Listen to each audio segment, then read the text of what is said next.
And we are live, day 96 of This Is Not Advice. You've got Min and Roy here from Bloomberg Beta, where we're answering your questions about the future of work. This last week, we actually did a lot of questions on Startup First, and this week we're doing a bunch on viewer burning questions. So questions that we've gotten from several people who've been tuning in the last 96 episodes. And so more or less all the people, many of them. And so today, I actually kind of wish we had Alex back on. Alex was one of our guests last week who founded a calendar app. But when is it okay to send something like a Calendly to schedule? I hate it depends answers because they're so lame, but it depends. And so then the question is, on what does it depend?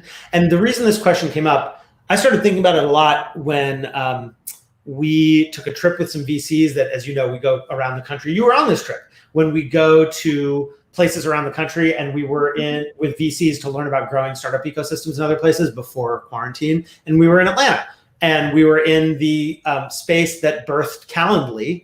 And just imagining the people working on it just gave it a whole new reality beyond just like this little link that you sometimes see. And somebody asked us this question. This is a person who works with a number of executive clients. And that executive client asked for an introduction to somebody more senior, a CEO or a bunch of CEOs. The client, after receiving the intro, wrote the CEOs and said, here's my Calendly link to set something up. And the introducer felt a little catch, like a little awkwardness of like, ugh, did I just create an awkward experience for those CEOs?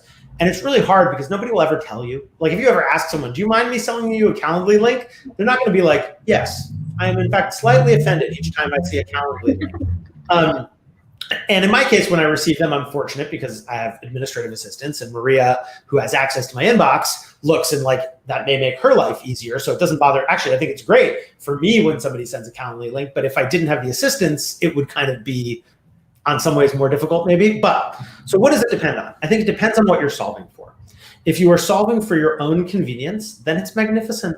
It's wonderful. If you're solving for the convenience of the other person, which is what I think Calendly is often intended to solve for, then it depends on how they are likely to read it. And so for somebody who is like super familiar with all these tools, you know, you get a sense that they're like very tech savvy, then great. But remember, like a lot of people in the business world or in the organizational world, not just business, I remember trying to set up a private WhatsApp group with some people, and they were like, what is this application that you're using? And it's like, yeah, 450 million odd people around the world, maybe more now, use this thing, but that doesn't mean everybody knows it. And if they got a Calendly link, it might just shut them down.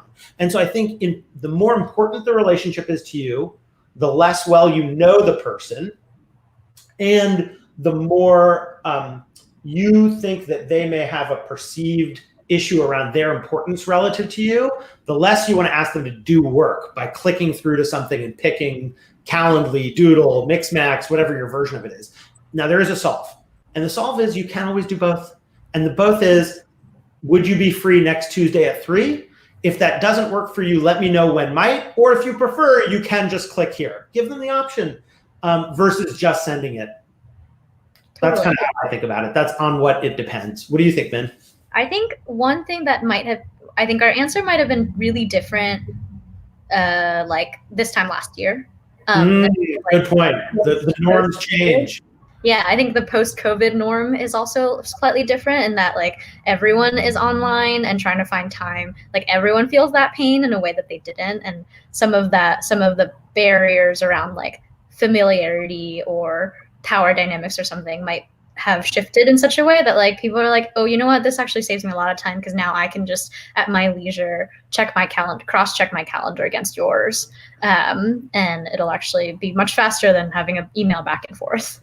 Amen. I think that's a great point. So to the extent part of what you're solving for is the experience for the other person, COVID and the changing world we're in has changed the experience for other people. And you know, we've all had this experience where like somebody who is quite, I don't know, adept in the world in all these ways might be like, have you heard of this incredible tool called Calendly?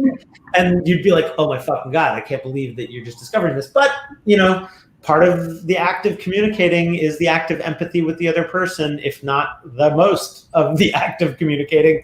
And speaking of which, I'm going to go make dinner in a few minutes and try to practice the act of empathy and communicating with my family. Oh, well, enjoy dinner, and thanks to everybody who's tuning in. If this was helpful to you or to anybody else, feel free to share and send us in your questions. We'll be answering more of them all week. Only burning questions. Burning questions. I'll talk to you tomorrow.